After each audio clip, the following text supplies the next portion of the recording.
How to solve Snapchat no connection issue. Hello guys, so in this tutorial I'm gonna show you how to fix this problem in less than 1 minute. First thing, open the settings on your phone and then go to the apps manager.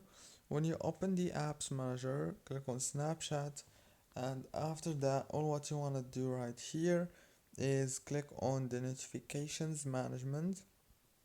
Disable all the notifications from here and then go back, click on the storage, click on clear cache, go back, click on data usage now, and here all what you want to do is make sure that all these four options are enabled.